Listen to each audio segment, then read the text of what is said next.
Long ago, in a distant part of ancient China, there lived 3 very old monks. No one ever knew their names. They never introduced themselves.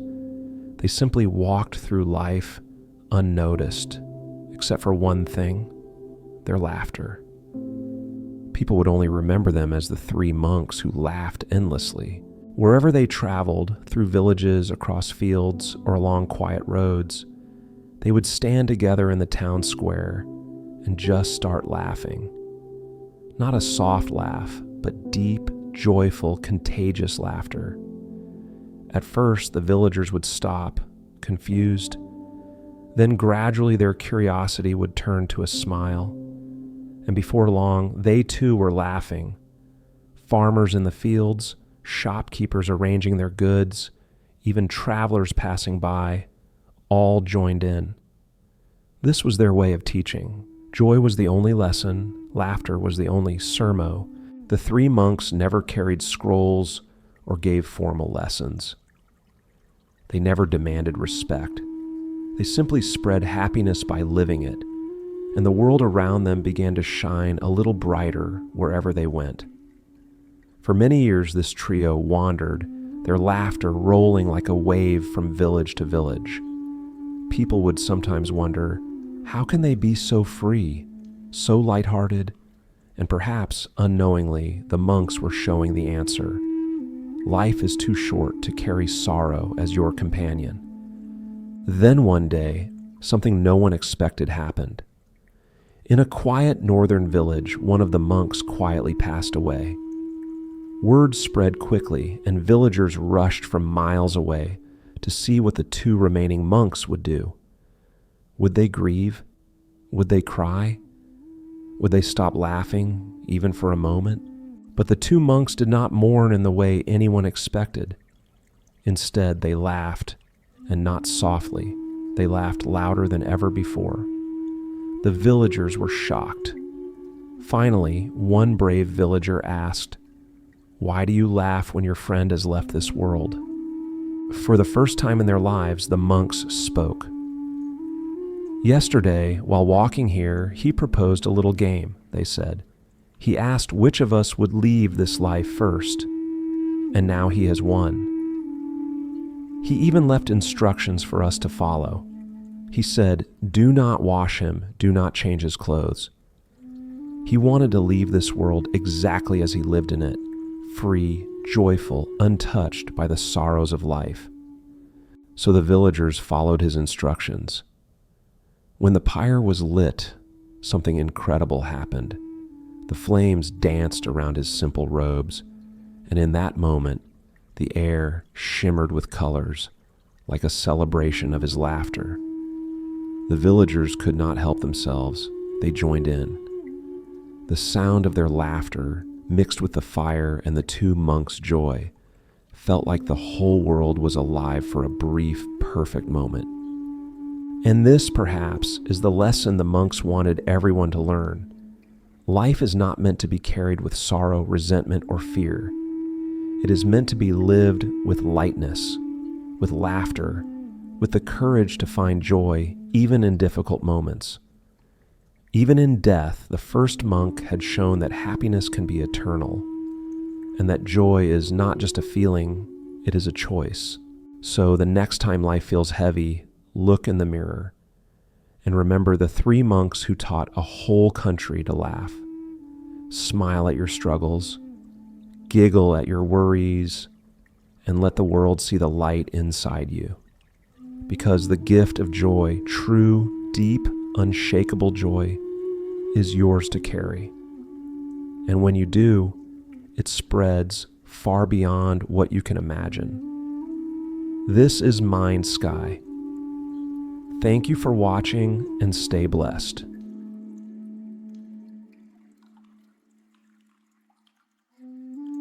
They say those who survive the fire never return to it, but Kayan did, not because he was fearless, but because he could not bear to see others burn.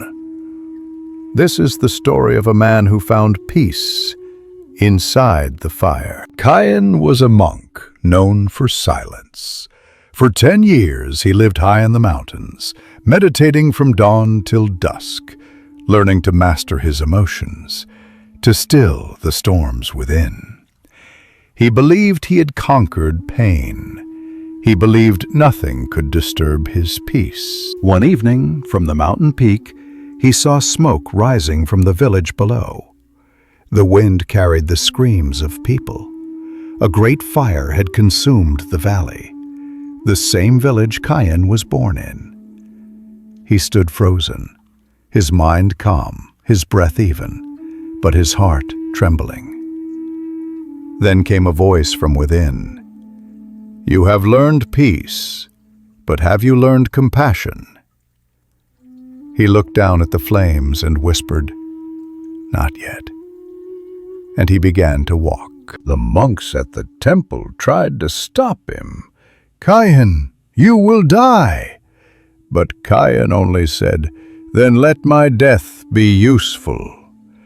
Every step down the mountain was heavier than the last. His robe caught sparks. The smoke burned his lungs. But his eyes, calm and unblinking, never turned away from the suffering below. He found a child crying beside a fallen tree. Kayan covered the child with his robe and carried him back to the mountain. Then he went again and again. No one counted how many times he entered that burning village.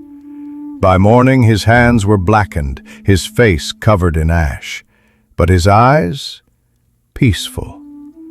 The fire outside had not touched the fire inside. When the fire was over, Kayan sat by the river, washing the soot from his hands. A young monk approached him and asked, "Master, how did you walk into the fire without fear?" Kayan smiled gently. "I was afraid. I only stopped asking whether fear mattered." The young monk knelt and said, "I wish I could be fearless like you." Kayan shook his head. "If you wish for fearlessness, you have already begun to fear." Then Kayan whispered, "The bravest hearts are not those who never fear. They are those who walk anyway."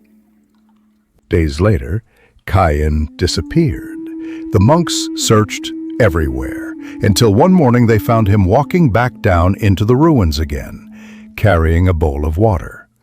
"Master," they asked, "the fire is gone. Why return?" Kayan answered softly, "Because people still burn in silence." He began visiting the survivors, not to preach, not to teach, but to listen, to sit beside those who lost everything. He poured water into their hands, told them to drink, and said only, "This water is from the same river that watched us burn. It flows still." One night, Kayan meditated beside the ashes of his old home. He saw memories, his family, his fears, his failures, all rise from the smoke. He realized that every human heart holds a small fire that never dies. Some burn in anger, some in grief, some in love. But very few learn to turn that fire into light. Kayan whispered into the dark, "The fire was never my enemy. It was my teacher." He smiled. For the first time in years. Years passed. Kayan became known as the monk who carried water. He would walk miles to bring water to places scorched by drought. Children followed him, laughing. Travelers bowed to him, calling him saint, savior. But he said only one thing. "I am just returning what I once received. Someone once brought me water when I was burning inside." A disciple once asked, "Master, how do we help others without losing ourselves?" Kayan replied, "You cannot lose yourself by giving light. You only lose what was never yours: fear, pride, and doubt." In his final days, Kayan returned to the mountain. He left a bowl of water by the temple gates. A note beside it read, "If your heart burns, drink. If another burns, carry this water to them. For the most fearless hearts are those who walked out of the fire, then returned with water for those still in it." New trees growing from the ashes. True courage is not the absence of fear. It is the decision to walk back into the fire, not to prove your strength, but to heal the world with your kindness. When you rise from your own fire, don't forget to carry water. Somewhere, someone is still burning.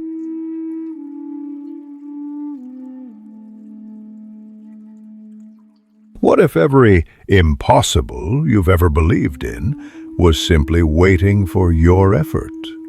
In a temple where silence is louder than words, one student discovered this truth, not through victory, but through pain. The monk, named Shen, is the youngest disciple in the ancient Kung Fu temple. Every morning he practices tirelessly. But there is one challenge he has never conquered. A massive stone bell hanging at the temple's highest courtyard. The rule is simple. Strike the hanging log once, and if the bell rings, you prove your strength and spirit. But Shen has tried 100 times. His hands bleed, his shoulders ache. The bell remains silent. Other disciples whisper, "He is too small. His effort is wasted. Some mountains cannot be moved." Shen began to wonder, was the bell truly impossible? Or was it he who had given up too soon? Shen trains alone at night. He strikes wooden dummies until they crack. He carries buckets of water up the mountain until his arms tremble. He punches the temple walls until his knuckles bruise. Yet still, when he faces the great bell, silence answers him. Have you ever faced such silence? When every ounce of your effort feels invisible. When the world refuses to reward you. When even your own heart whispers, "Stop." One night, as Shen collapses under the stars, his master silently appears. He doesn't scold. He doesn't encourage. He simply sets a single candle in front of Shen. "Master, watch it." The flame flickers against the night breeze. It bends, it struggles, yet it never gives up. "Master, effort is not about winning. Effort is about burning, even when the wind tries to take you away. Every impossible is just waiting for you to burn long enough." The master leaves.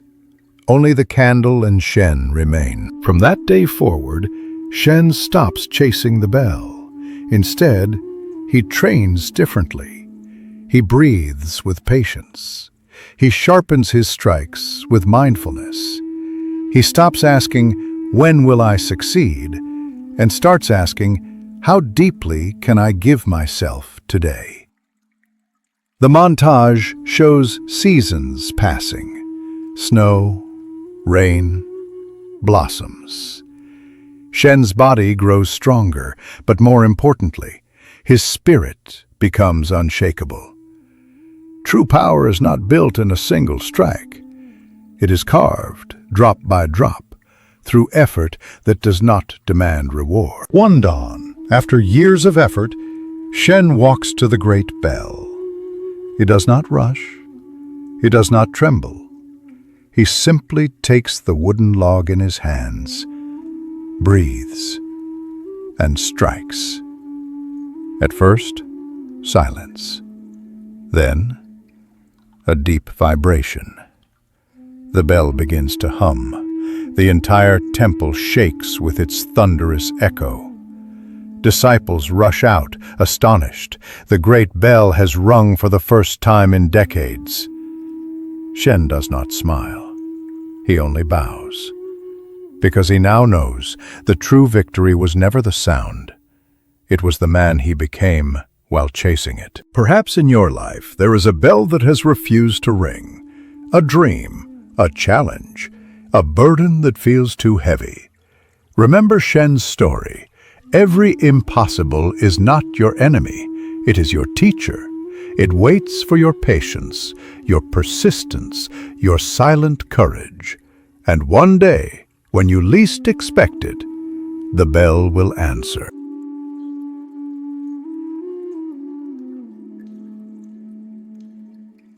Imagine loving someone so deeply that you begin to forget who you are.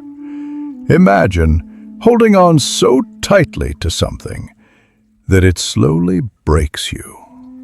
But what if I told you, in the silence of the mountains, one monk discovered that true strength is not in holding on, but in respecting yourself enough to let go.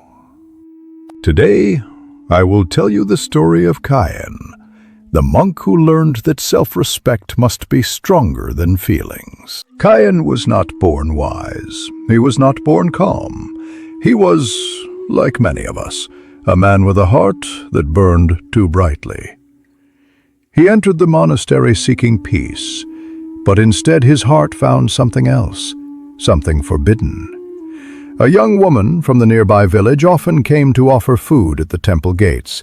She had a smile that could soften the hardest stone, and each time she bowed before the monks, Kayan's heart trembled.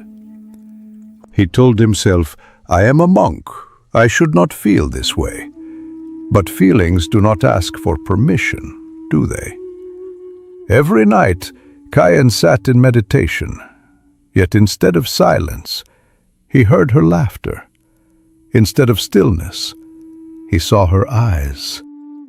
And so the battle began, not between him and the world, but between him and himself. One evening, as the sun painted the sky in gold, Kayan found himself walking to the village.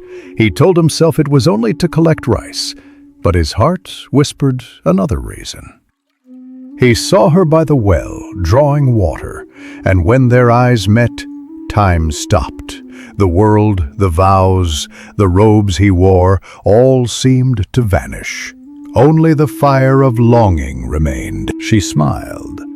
"Venerable Kayan, you always look so serious. Do you ever laugh?" Her words pierced him deeper than any sword. In that moment, Kayan felt his vows trembling. His entire path, his years of discipline, cracking. He wanted to say, "I love you," but another voice, faint, fragile, rose inside him. "If you give in now, you will lose yourself." Kayan walked back to the monastery that night with his chest heavy. He could not sleep. He could not eat. Desire had chained him. And yet, another chain pulled him back, his self-respect. Days turned into weeks. The struggle grew unbearable. Kayan stopped meditating. He stopped chanting. Even the other monks noticed his restless eyes. One evening, the master called him. The old monk, with eyes like still water, asked only one question. "Kayan, when a rope is burning from both ends, what remains?" Kayan, trembling, could not answer. The master whispered, "Only ashes." That is what happens when desire and dignity are at war.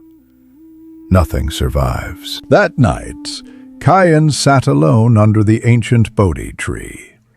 Rain began to fall, cold and merciless. Tears mixed with rain as he whispered to himself, "If I lose my vows, I lose myself. If I lose myself, what love will remain to give?" In that storm, Kayan made a choice. He placed his trembling hands on the wet earth, and with eyes closed, he let the image of the young woman go. Not because he did not love her, but because he loved himself enough not to betray his path. The storm passed. Days became weeks again. Kayan still thought of her, but differently now. The fire was gone. What remained was gratitude. He realized love is not always meant to be possession. Sometimes the most powerful love is respect. Respect for another's life. Respect for your own path. Respect for the vow you once made to your soul. And from that moment, Kayan's meditation deepened. He was no longer chained by feelings. He was carried by respect. Years later, Kayan became a revered teacher. When asked about love, he always said, "Feelings are like rivers. They can drown you or they can guide you. But self-respect is the boat that keeps you afloat." So remember this, your heart will feel many storms. It will cry, it will ache, it will burn. But if you allow feelings to rule you, you will be lost. If you let self-respect lead you, you will be free. And that is the Zen truth of Kayan, the monk who chose dignity over desire, and in doing so, found peace. Subscribe to Mind Sky for more powerful Zen stories.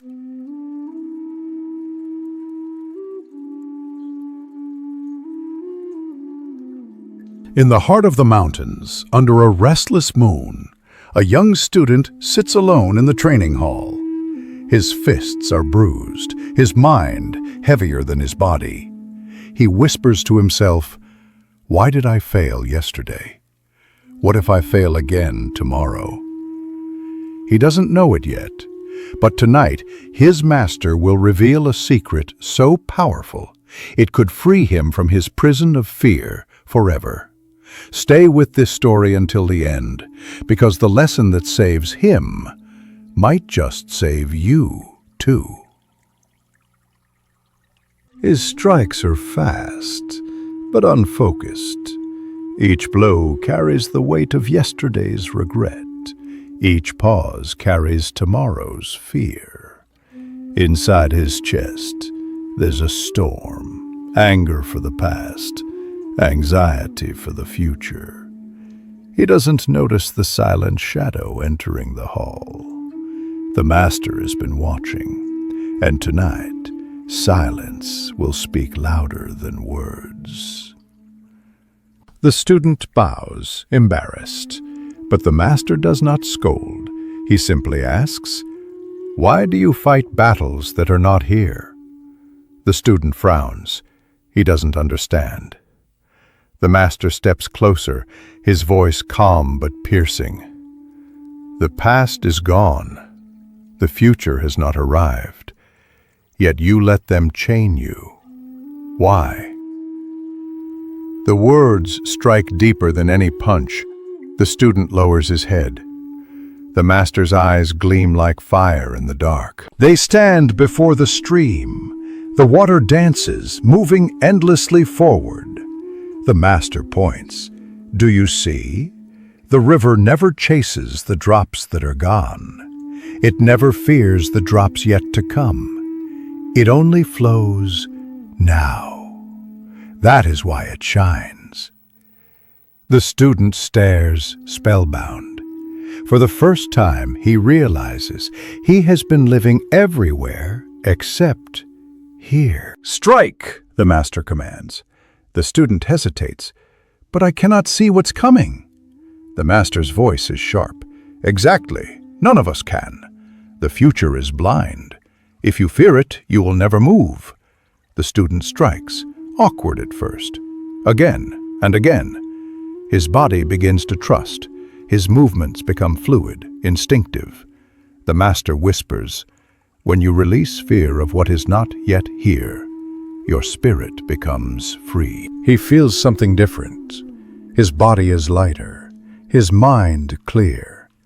The master's voice echoes in the hall. "Don't cry over the past. It is gone. Don't stress about the future. It hasn't arrived. Live in the present and make it beautiful." The words fall like thunder, yet heal like rain. The student bows, but this time his bow is not out of duty. It is out of gratitude. He has tasted freedom. And so the restless student finally awakens, not by changing his past, not by controlling his future, but by embracing this heartbeat, this breath, this moment. And now, I ask you, how much of your life is lost crying over what's gone? How much is wasted fearing what has not yet come? Because this story is not only his, it is yours. The past is gone, the future is not here. But right now, right here, you have the power to make life beautiful. Will you take it? This is Mind Sky, stories that stay with you.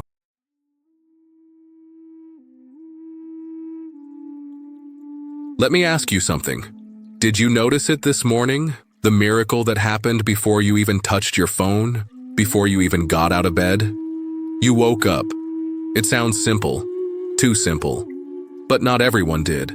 Some doors stayed closed forever last night. And yet, yours opened.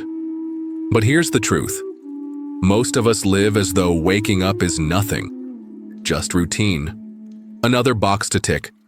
This story is about a man who forgot, just like all of us. But then, he discovered the secret hidden inside the first breath of the morning. And once you hear it, you may never look at your mornings the same way again. His name was Aaron. 32 years old. He wasn't poor, but he wasn't rich. He wasn't miserable, but he wasn't happy. He existed somewhere in the middle. That place where life feels like it's moving, but you're not sure if you are. Every morning was the same. The alarm at 6 a.m., a rushed shower, half a slice of bread. A crowded bus filled with tired strangers, at work endless spreadsheets on a glowing screen. His back ached, his eyes burned. If you asked him, "Aaron, how's life?" he'd shrug. "It's fine. Just life." And maybe you know that feeling too, being alive, but not really living. But Aaron was about to discover something so powerful that it would change not just his mornings, but his entire way of being. One night, Aaron had a dream. He was walking through a long, endless hallway. On either side were doors, hundreds, maybe thousands. Each had a number. He opened one and saw himself, sleeping, breathing, alive. Then, a tall figure appeared, calm, gentle, almost like a teacher. The figure spoke, "Every morning, you are given a key to open one of these doors. Each morning, life says, wake up, live again. But one day, one door will remain locked." Aaron's heart pounded. "What do you mean?" he asked. The figure only said, "You treat each day as if it is nothing, but it is everything. Some did not wake today, but you did." Aaron woke up gasping, drenched in sweat. The dream clung to him like fog. Was it just a dream or a warning? The next morning, something stopped Aaron from leaping out of bed. He lay still. He noticed the rise and fall of his chest, the faint chorus of birds outside his window, the cool air touching his skin. For the first time in years, he whispered 2 words, "Thank you." 2 words. But they felt heavier than anything he'd ever said. That day, the crowded bus didn't feel like a prison. The people weren't just noise, they were stories. Each of them had woken up too. At work, even the spreadsheets felt different. They weren't punishment. They were proof. He was alive, capable, needed. And for the first time in years, Aaron called his mother. She answered with surprise and tears in her voice. "Aaron, I thought you were too busy for me." That night, he stood on his balcony and looked at the stars. They weren't just dots anymore. They were reminders. Today could have been my last door, but it wasn't. Aaron made a choice. Gratitude wouldn't just be a feeling, It would be a practice. He placed a notebook beside his bed. Every morning he wrote one sentence: "Thank you for another day." He smiled more, even at strangers. He spoke softer, listened longer. He reconnected with old friends. And here's what's fascinating. The more he gave gratitude, the more life gave back. His friends said, "You look different, lighter." His boss said, "You're more focused." What changed? Even strangers seemed to respond to his warmth. But here's the psychological trick. The world hadn't changed. Arun had, and when we change the lens we see through, the whole picture changes with it. 1 year later, the dream returned. The same hallway, the same doors, the same figure in white. But this time, the figure wasn't stern. He smiled. "You have understood," he said. "You no longer take the doors for granted. One day, the door won't open. But until then, gratitude makes every day enough." Aaron didn't wake up afraid this time. He woke up at peace because he finally understood. The miracle isn't how many doors open for us. The miracle is how we walk through them while they do. And so, every morning, Arun places his hand on his chest and whispers, "Thank you for another chance." Because he knows, waking up is not ordinary, it's extraordinary. And if you are listening to this story right now, it means your door opened today too. Don't waste it. Breathe, smile, speak gently, love deeply, live with gratitude, because one day the door won't open. But until then, every single morning is a miracle waiting for you to notice.